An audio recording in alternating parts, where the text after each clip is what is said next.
चलो आगे देखो एग्जांपल्स। इसके अब एग्जांपल्स देखो, इसको कैसे सॉल्व करना है। डोंट मेक अ मिस, शोर मत करो, ठीक है। क्या लिखा है एग्जांपल्स। एग्जांपल में पहला एग्जांपल मतलब इसी रूल से आपको सारे के सारे सेंटेंस हल करने हैं जो भी आपने अभी तक प्रेजेंट से लेकर क्या हुआ, प्रेजेंट इंडेफिनिट टेंस से लेकर फ्यूचर परफेक्ट कॉन्टिन्यूअस तक 12 टेंस। अब क्या है पहला, देखो पहला एग्जांपल क्या लिखते हैं, सी रीड्स अ नॉवेल। क्या लिखा है, सी रीड्स अ नॉवेल। अब देखो एक चीज ध्यान देना है, सेंटेंस के अंदर ये आपका सब्जेक्ट है, ये आपकी मेन वर्ब है, ये आपका क्या है ऑब्जेक्ट। आपने अभी रूल में देखा कि सब्जेक्ट जो है और ये ऑब्जेक्ट है, तो सब्जेक्ट जो है कहां पहुंच रहा है, ऑब्जेक्ट के स्थान पर। ऑब्जेक्ट कहां पर आ रहा है, सब्जेक्ट के स्थान पर। तो अब चेंजमेंट में सबसे पहले क्या करते हैं, ऑब्जेक्ट को सब्जेक्ट बनाते हैं। तो क्या लिखा, अ नॉवेल। क्या लिखा, अ नॉवेल। अब देखो मैंने अभी बताया था ना कि देखो ये रीड्स है, क्या है रीड्स। तो ये रीड मेन वर्ब की फर्स्ट फॉर्म में एस या ईएस, तो ये टेंस कौन सा है, प्रेजेंट इंडेफिनिट टेंस। जब प्रेजेंट इंडेफिनिट टेंस होता है तो मैंने कहा था ना अपने से जस्ट आगे वाले इंडेफिनिट जो भी होगा अपने से जस्ट आगे वाले में चेंज हो जाएगा। प्रेजेंट इंडेफिनिट के बाद आता है प्रेजेंट कॉन्टिन्यूअस टेंस। तो अब ये नॉवेल, अब ये देखो अ नॉवेल, ये सिंगुलर सब्जेक्ट है, प्रेजेंट कॉन्टिन्यूअस की helping verb is am are, तो इसके साथ हेल्पिंग वर्ब इज आ जाएगी। क्यों, क्योंकि इज का प्रयोग सिंगुलर सब्जेक्ट्स के साथ किया जाता है। तो अ नॉवेल इज। अब ये रीड का थर्ड फॉर्म होता है रेड, स्पेलिंग सेम है। अ नॉवेल इज रेड, तो अ नॉवेल इज रेड। अब ये देखो डूअर है ना, ये सब्जेक्ट है, तो मैंने क्या कहा था मेन वर्ब की थर्ड फॉर्म कंपलसरी आनी ही है। उसके बाद प्रीपोजिशन का यूज करो, तो प्रीपोजिशन क्या आ जाएगा, बाई, और बाई के बाद इस सी का ऑब्जेक्टिव केस क्या होता है, हर। क्या होता है, हर, और लास्ट में फुल स्टॉप, सेंटेंस क्लियर। अब यहीं पर इसी सेंटेंस से दूसरा सेंटेंस, दूसरा एग्जांपल, दूसरा एग्जांपल जैसे they have won the battle, they have won the battle। Sentence को देखो क्या लिखा है, they have won the battle, ये आपका सब्जेक्ट है, the battle क्या है आपका ऑब्जेक्ट। क्या है, ऑब्जेक्ट है।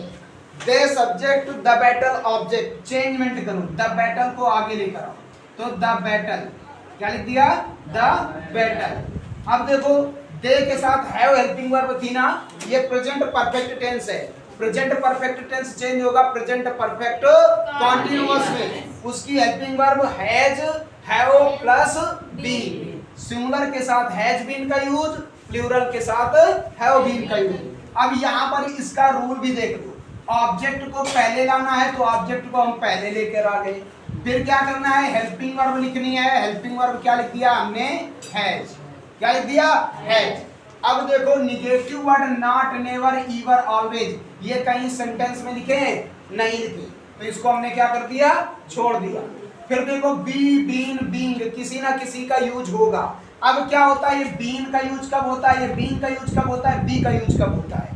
बी का यूज कब होगा, जब कोई मॉडल ऑक्सिलरी वर्ब सेंटेंस में यूज होगी, जैसे shall, will, should, would, can, could, may, might, must, are to, ये तुम्हारी मॉडल ऑक्सिलरी हैं, इनके साथ बी का यूज होगा। अब बीन की बात करें, बीन का यूज कब होगा, जब टेंस में तुम्हारी हैज, हैव हेल्पिंग वर्ब होगी। कौन सी, हैज, हैव, हैड, मतलब टू हैव हेल्पिंग वर्ब आएगी तो आप बीन का यूज करोगे। यहाँ पर हैव है ना, तो यहाँ पर हैज के साथ किसका यूज कर देंगे, बीन का। किसका यूज करेंगे, हैज बीन। क्या लिखा, the battle has been.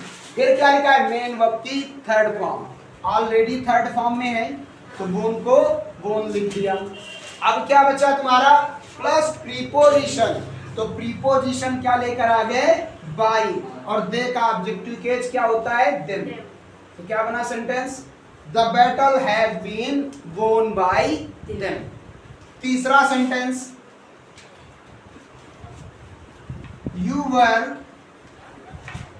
you were doing your job, you were doing your job। Sentence easy है, इनको बस समझना कैसे। देखो ये आपका सब्जेक्ट हुआ, ये हेल्पिंग वर्ब, ये मेन वर्ब, ये आपका ऑब्जेक्ट। तो भाई सब्जेक्ट के स्थान पर किसको लाना है? ऑब्जेक्ट। क्या लिखा? Your job. क्या लिख दिया? Your job. अब देखो हेल्पिंग वर्ब पर है तो पास्ट कॉन्टिन्यूअस टेंस है, और पास्ट कॉन्टिन्यूअस टेंस और प्रेजेंट कॉन्टिन्यूअस टेंस इसका टेंस चेंज नहीं होता। अब अकॉर्डिंग टू यू, ये कैसा था? प्लूरल सब्जेक्ट था तो प्लूरल हेल्पिंग वर्ब। अब देखो जॉब कैसा है? सिंगुलर सब्जेक्ट है। कैसा है? सिंगुलर सब्जेक्ट है, तो इसके साथ हेल्पिंग वर्ब क्या आ जाएगी? वाज। अब ये हमने लिख दिया हेल्पिंग वर्ब। हेल्पिंग वर्ब के बाद नॉट, नेवर, ईवर, ऑलवेज ऐसा कुछ है इसमें नहीं है, छोड़ दो। आगे क्या है? Be, been, been. अब ये देखो बी का यूज मॉडल ऑक्सिलरी वर्ब, इसमें है मॉडल ऑक्सिलरी वर्ब? नहीं है। बीन हैज है, हैड कहीं पर है? नहीं है। अब ये बीन का यूज कब होता है? जब मेन वर्ब की आईएनजी फॉर्म होती है। यहाँ पर है मेन वर्ब की आईएनजी फॉर्म।